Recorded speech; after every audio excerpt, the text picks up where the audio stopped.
Et hello tout le monde. Alors c'est Ferrou Cyril avec vous, encore une fois, et oui.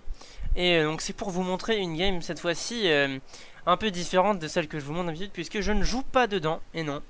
Nous avons ici JRL, en face, donc opposé à Water Lily. C'est donc Water Lily qui m'a envoyé le replay, en me disant tu vas rire de ce qui va se passer. Alors moi j'attends toujours de voir ce qui va se passer.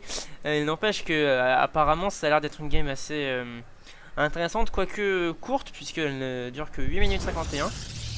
Alors je vous propose de voir un peu les APM pour vous montrer la différence. Vous voyez, ça c'est... il me semble que non, normalement c'est beaucoup plus. Hein. Voilà, lui il carbure bien plus.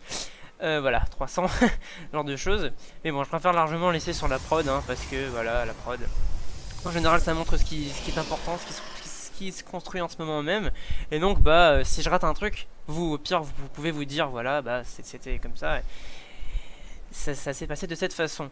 Donc, nous avons, exactement comme je l'avais précisé dans ma game de juste avant, un supply dépôt avec donc, je suppose qu'il devait y avoir 9 VCS, mais qu'il a eu le temps d'en créer un avant la fin du supply dépôt. Donc voilà, un supply dépôt à 9.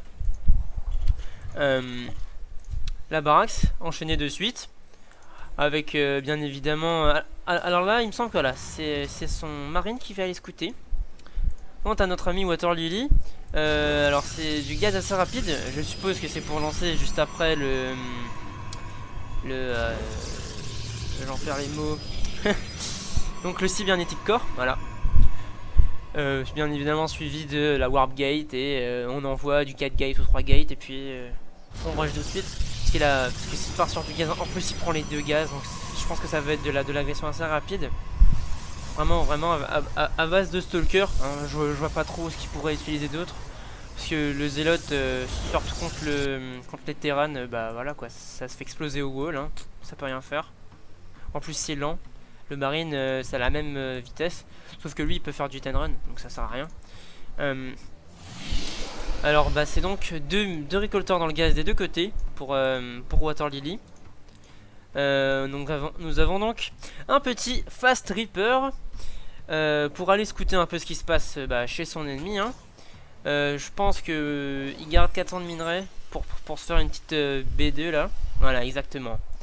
Et voilà, une petite B2 qui va lancer donc bien évidemment ici.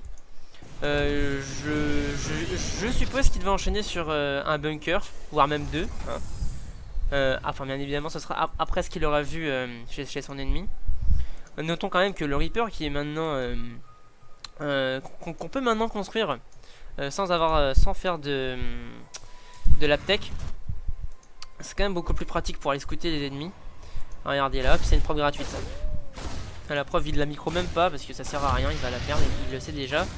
Son stalker donc va pop maintenant, voilà. Et là c'est le stalker qui va sonner le la de l'attaque du Reaper. Il n'empêche qu'il aura quand même pu voir tout ce qui se passe. Tout ce qui se passe, enfin chez lui, tous les bâtiments créés.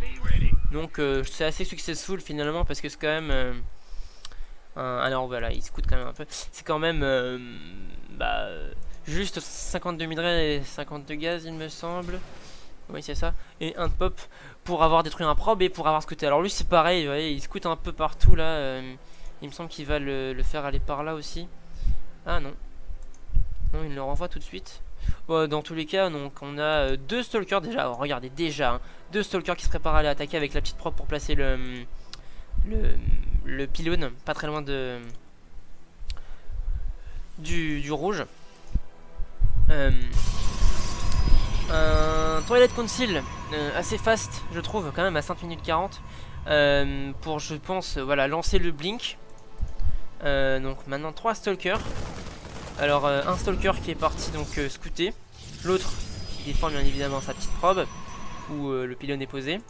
Donc comme je vous avais dit, voilà exactement, il pose le bunker, 4 marines dans le bunker et on pose l'orbital command tout de suite. Ah oui, parce que moi ça je le fais pas, mais en général on crée l'orbital command, enfin le commandant center ici, et on le fait devenir un orbital command puisqu'il peut quand même se déplacer même s'il est en orbital command dans les airs. Et ce qui lui permet donc d'arriver tout de suite avec voilà, ça de fait. On va dire que la phase où il est vulnérable n'est pas pendant le moment où bah il est à ce niveau là, c'est à dire que là il est quand même vulnérable, donc en plus 6 morph, voilà. Alors les marines, un beau hit and run d'ailleurs de la part des marines, très beau hit and run, mais hélas ils n'ont pas eu assez de DPS, et du coup bah là ils vont finir en steak frites pour Stalker, voilà. Mais c'est quand même bien essayé, il a mis super le life.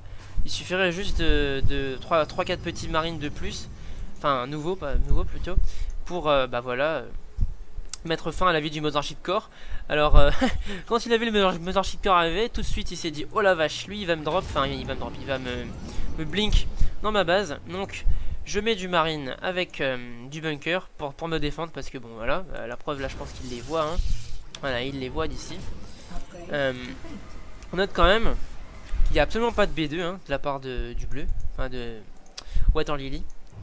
Alors là, je pense que ça va être l'agression dans pas très longtemps. Voilà, là il a son blink. Je pense qu'il va attendre un ou deux petits stalkers de plus. Ah non, même pas, non. Donc il blink à un endroit où il n'y avait pas beaucoup de marines, hein, la preuve. Il n'y avait que 2. Bientôt 3. Alors bah les workers qui essayent de soigner le bunker, mais bon, c'est pas voilà, c'est pas très successful, on va dire. Je pense que ça va être la game puisqu'il reste plus beaucoup de temps. Voilà. Alors donc bah il faut retenir de cette partie que quand on est Terran et qu'on scout, bon alors je vous dis les mecs, enfin c'est de là son diamant, hein. C'est pas voilà, c'est pas des petits bleus. Même si apparemment, parce que je le connais personnellement, Water Lily, et il me dit que ouais les platines ils sont vraiment nuls. Alors bon, vu comment il explose un Terran, je peux le croire. Même si, enfin, je suis persuadé qu'il doit exister des diamants qui le poutrent et qui ne sont pas coréens, quand même. Mais bon, donc il faut quand même noter que quand vous voyez qu'il y a une early agression de la part du Protoss, donc qui commence tout de suite à mettre ses gaz avec ne serait-ce qu'une seule warp gate hein, au début, enfin voilà, au début il n'y a pas besoin de beaucoup de plus. Bah déjà il faut être super vigilant, il faut vraiment scouter ce qui sort. Alors s'il y a des props qui sortent, bah il faut les sniper ou au moins les scouter, savoir ce qui se passe. Et puis bah essayez quand même dans ce genre d'agression de... Je pense que ce qui est le plus intelligent à faire, bah c'est pas d'expand justement, de se replier dans sa base, quand même d'avoir un command center de créer, hein, parce que ça peut, de toute façon au pire ça fait une aide de plus pour créer des VCS, donc bah c'est pas forcément une mauvaise solution, ou une mauvaise idée plutôt oui, et puis bah tout simplement voilà de faire comme il a fait, mais avec un peu plus de matière quoi, mettre un bunker ici, peut-être plutôt là comme ça et il n'empêchera pas de sortir. Enfin, même s'il aura pas forcément, moi, je sais pas, c'est pas forcément une bonne idée parce qu'il pourra pas défendre là. Et puis voilà, ici ce sera accessible. Donc un bunker là, voilà, un bunker ici, un bunker je le placerai plutôt là, et puis un bunker ici. Et avec plus de maraudeurs que ça, parce que là, bah, le marine c'est bien, mais bon voilà quoi, le maraudeur, est-ce qu'il a des maraudeurs en vie là? Il n'y a pas de maraudeur en vie. Bon, il me semble que le maraudeur ça fait un peu plus que ça hein, au niveau des dommages. Et en plus de ça, lui, il est très fort contre ceux qui sont blindés. Je le dis quand même pour ceux qui sont nouveaux. Hein, je sais que les gens qui ont l'habitude de jouer à StarCraft le savent obligatoirement, ils ont fait la campagne. Mais bon, voilà, je le répète quand même. Les maraudeurs, donc ça, eh ben, c'est vraiment fort contre les unités blindées comme les stalkers. Qui eux-mêmes ne sont pas spécialement très forts contre les unités blindées. D'ailleurs en général les meilleurs counters des stalkers ce sont soit les cafards, soit les maraudeurs.